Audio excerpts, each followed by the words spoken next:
Hello everyone, Drill from Sungrand here, just going to share some behind the scenes development video of Silver Falls Gaiden. A number of you have been asking to see some of Silver Falls Gaiden, so we have Gaiden on the Wii U, which is a totally different game from Gaiden Deathly Delusion Destroyers on the 3DS.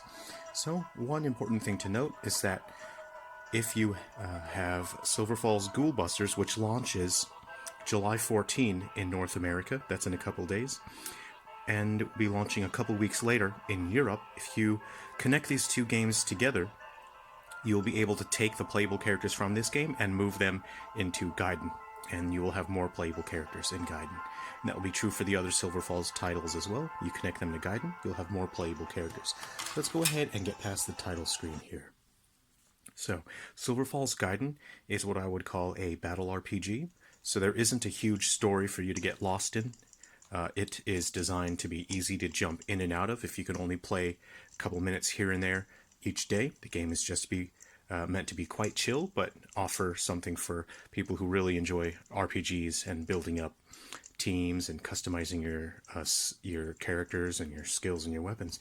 So you're going to see quite a bit of testing data. This is still in development.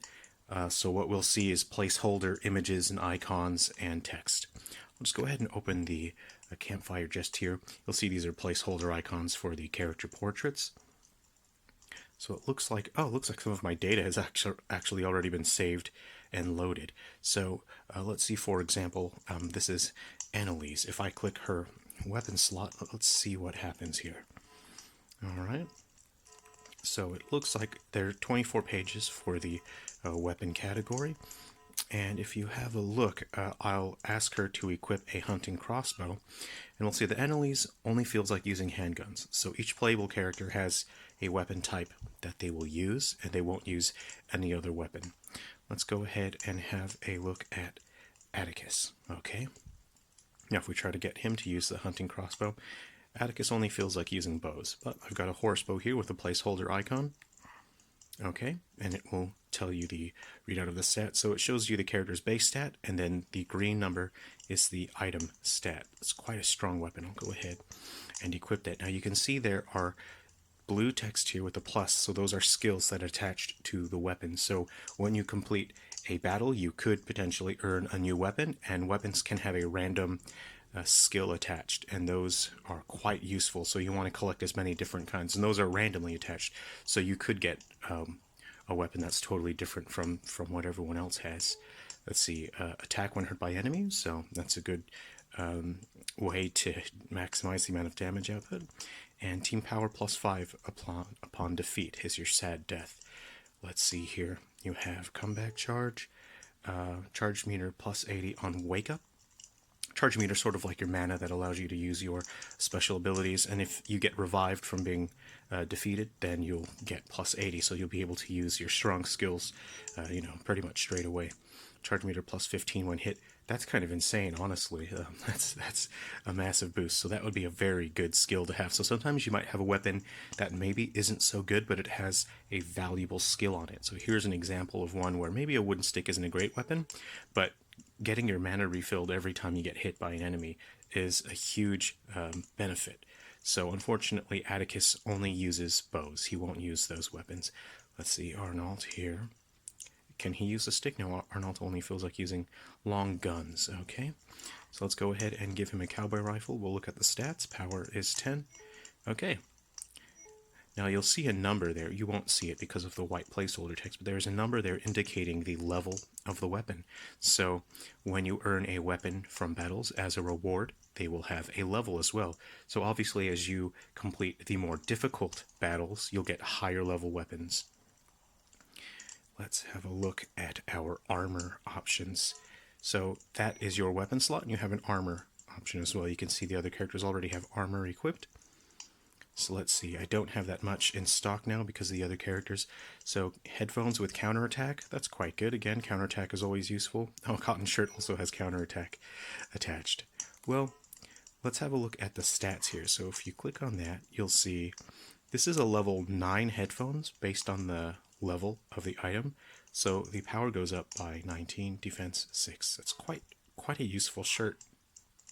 This is a level 1 a shirt, so that's defense is 2, and charge speed goes up by 3. But clearly here, the headphones are better. It's a level 9 armor versus a level 1 armor. So I'll go ahead and equip that. Now we'll have a look at our skills here. This is a pretty substantial part of the game. Each character has access to up to 4 skills in battle. This is your main skill here. This is always available to the character. And then you have a soul skill, an ultimate skill, and a daily skill. So first, our soul skill, let's have a look at another character here. Let's try Arnold. You can see that his is not available. His soul skill is Hammer Knuckle, and it boosts his own power and defense by 10% every time he uses Hammer Knuckle. But he doesn't have access to that skill. So why doesn't he have access to that? Every single day, a random soul type is picked. So it might be brave, strong, lonely. So there's a few different soul types. If your character's soul type is matching the soul type of the day, they'll have access to their soul ability. So I haven't finished programming the display for the characters that tell you what their soul type is, but Annalise's soul type is matching the day soul type, or the soul type of the day, which means that she has access to flamethrowers. So she has Flame Shot, which shoots straight ahead, and she has Flamethrower, which hits a wide area. Now there will be, in the final product, if you touch the skill, more stats will pop up and it'll give you more information. So her ultimate ability is called Planetary Breath, and all allies' charge time plus 30%, or their charge meter fills up by 30%. So that allows your party to execute their more powerful moves. So the ultimate abilities can only be gained by defeating very powerful boss fights that are extremely difficult. So those are the fights that you'll have to save up and build up your skills and your resources, and hopefully you've got access to quite a few abilities for your characters. And when you earn your ultimate ability, it's only available for a limited number of days. So sometimes it might be available for 5 days, sometimes it might be available for 7 days. So that sort of tries to inspire you to do as many battles as you can within that time frame using that character, so that you can make use of their ultimate ability. Let's have a look at a few other characters' ultimate abilities here. We have Cryo Cannon, which stuns enemies for 6 seconds. So that's quite a straightforward ability. Let's have a look at Atticus's ultimate ability, which is Wonder Adrenaline, and it boosts your team charge speed by 30%. So the rate at which their mana refills goes up by 30%, which is a huge amount, and you can use this ability multiple times during battle.